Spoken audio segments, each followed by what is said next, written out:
There was a brawl in college basketball. The NBA season is finally underway, and Ryan Braun is on the juice. Stay tuned. Sports Talk Live is next.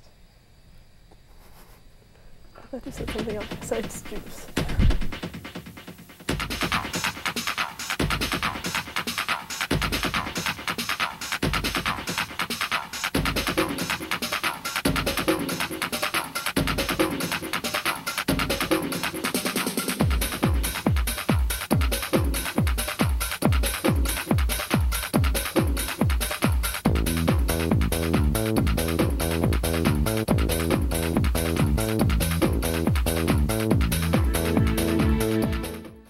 Welcome to this week's edition of Sports Talk Live. I'm Drew White. I'm Callie Frank. And my name is Nick Rytilahti. We're going to get the talk started today with the most celebrated and prestigious award in college football. This past weekend, the Heisman Trophy was handed out, and with 405 first-place votes, Baylor quarterback Robert Griffin III became the first Baylor Bear to ever capture the award.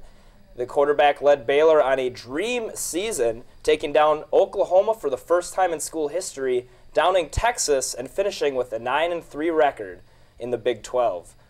Guys, was Robert Griffin III the most deserving recipient of the award this season? I know a lot of people around Wisconsin right now are saying that Monty Ball should have won it, but we can't be homers like that. You got to look at the stats here. He threw for almost 4,000 yards, and as you know, in college, he only played 12 games, unlike the pros and 16. Right now, there's a couple quarterbacks. I think you've heard of them: Drew Brees, Tom Brady, and also Aaron Rodgers, who've thrown for 4,000 yards in 12 games. So just thinking of those quarterbacks and that feat, it's a phenomenal job. He's also a fantastic runner as well. I think he's very deserving, and you got to take the in-state bias away, and I think Robert Griffin did deserve the trophy. Yeah, I think the same as well, and I was very happy for him because not only for him, but Baylor University itself. They're a small school, and last time they won a conference championship was in 1980. So this really gave them a good look, and I definitely think he deserved it. 36 touchdowns in this season alone. He broke over 52 school records, so I was happy that he won. I like that you touched on that. They did win the conference. And it is the Big 12. I know they were down a little bit this year, but let's be real. It's the Big 12. It's one of the major conferences.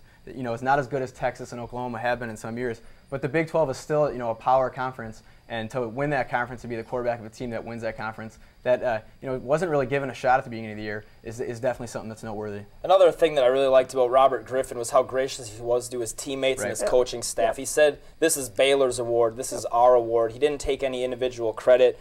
And really, he did have some good players around him. His leading wide receiver, Kendall Wright, a big impact in the Big 12, second in the nation in receiving yards. And he had a good threat at running back in Terrence Ganaway, finished 14th in the nation in rushing yards. I think McShay has Robert Griffin listed right now as the 12th best overall prospect. He's only 5'11". Does he have a chance to make it here in the NFL? You go first, Callie. Yeah, I definitely think this really upped his NFL stock in the draft. I think he has a chance. For me, it's not because of what he did this year is why he has a good chance in the NFL. It's for some other things. He graduated Baylor in 3 years, which I don't care which school you go to, it's tough to graduate school in 3 years. He's got all the intangibles. One thing I did love about the Heisman Trophy presentation there is he had the socks on, Superman socks. You guys see that? Yep. It's great. Yeah, it's great to see a guy who's that high profile and things like that still be down to earth. So yeah, he held true to himself. Yeah, it was definitely really fun to see that. So moving on to some college basketball here, there was a brawl, Xavier and Cincinnati. I don't really remember the score because that wasn't really relevant. Xavier blew out Cincy, and there was a brawl with 9.8 seconds left. A lot of suspensions handed down. What do you guys think? When I saw this, I thought it was absolutely ridiculous. 9 seconds left in the game, and all of a sudden there's punches being thrown. This is a heated rivalry between the two schools, and throughout the game, it was a really rough match. There was never any technicals given to anybody, which they think there should have been some throughout the game to kind of calm everyone down for sure. I think the 6-game suspension, not good enough for me. This was ridiculous. This should never happen in athletics whatsoever. You can't let your emotions get to you like that. And to add to that point, remember a few years ago, Oregon versus Boise State. I was going to bring that up. LeGarrette Blount threw a punch at the end of the game when players are shaking hands. He missed almost the entire college football season. It's ridiculous that a guy can throw a punch like this, a sucker punch, and gash a guy open, and he gets 6 games. He's barely going to miss any time in conference games. This is absolutely ridiculous. I feel like almost half the players involved in this brawl shouldn't be allowed to represent their schools, a big-time university playing basketball, wearing the name of their school across their chest. All of these players should be reprimanded in very, very serious ways. You guys have talked a lot about what things happen on the court. I want to touch on the press conferences after. I'm loving the way that Cincinnati's head coach Mick Cronin's handling this. I'm going to read a couple quotes to you from his press conference. Please. Here's the first one. If my players don't act the right way, they'll never play another game at Cincinnati. Right now I just told my guys I'll meet with my AD and my president, and I'm going to decide who's on the team going forward. That's what the University of Cincinnati is about, period. I told him that's the way it is, and I've never felt so embarrassed. I love the way he's handling it, opposed to how some of the Xavier players are handling it. They're talking about being street thugs, and where they're from, you don't back down from a fight. Well, you know, you're not in the streets right now. You're in a game, an NCAA game. There's so many kids looking up to you, asking for your autographs. Just the conduct, the way you guys led yourselves was terrible. Looking at some of those guys' suspensions, Holloway, who's their best player, suspended 1 game. He did throw the first punch. They threw a new camera angle out there, so he was the first punch thrown. And then Mark Lyons was he's their second best player. Their shooting guard, 2 games for throwing a couple punches. And I think a lot of what he said in the press conferences about being a thug. Yeah. I also want to touch on the Cincy coach. He also said that this 6-game suspension, it doesn't stop there for him. He wants them to make public apologies and that they have to earn their way back onto the team, which I totally agree with. These guys have egos that they think they can just get away with anything, and that has to put a foot down. I think one last thing that I'll take away from this, that this is the end, I think, probably will be the end of a very exciting and intense rivalry. Crosstown shootout is what it's called. Xavier, the private school, Cincy, the public school. Tensions boiled over. It didn't go well. This may be the end of what was otherwise a very historic and storied rivalry. I do also want to note quick, David Freeze, the guy who took the punch from Yancey Gates, is fine. No damage onto his face besides the cut. He's doing good. Yep. So as we move on now to the big boys playing basketball, the NBA lockout, of course, has been lifted now for a few weeks. And if you remember the exciting action that the NFL had with free agency and trades when they resumed play from the lockout, the NBA, they're creating a few of their own stories. Leading the charge is the Chris Paul trade that just will not happen. Of course, first, there was a big deal with the Lakers trying to get Chris Paul. The NBA itself, the league nixed that trade. And then the Clippers, the other LA team, were in talks with Chris Paul. They themselves have kind of backed out of the trade because they thought that the New Orleans Hornets were asking too much. Besides Chris Paul, if you guys want to hit on that, what else is catching your eye so far with the NBA being back? The thing that caught my eye right away when he signed, the best free agent signing I've seen so far is Shane Battier to Miami.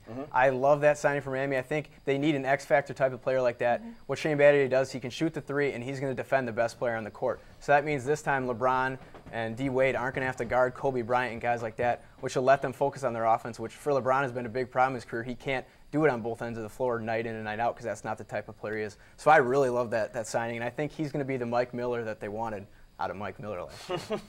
Really, the NBA is everywhere. There's people moving around everywhere. The one thing that stands out to me is the Lakers. They got rid of Lamar Odom to Dallas. Kobe wasn't very happy about that. Their whole team is kind of in shambles right now, but he said he trusts them to bring back a championship team, so I thought that was really interesting. They didn't get that deal with Chris Paul, so we'll see what they can come out with.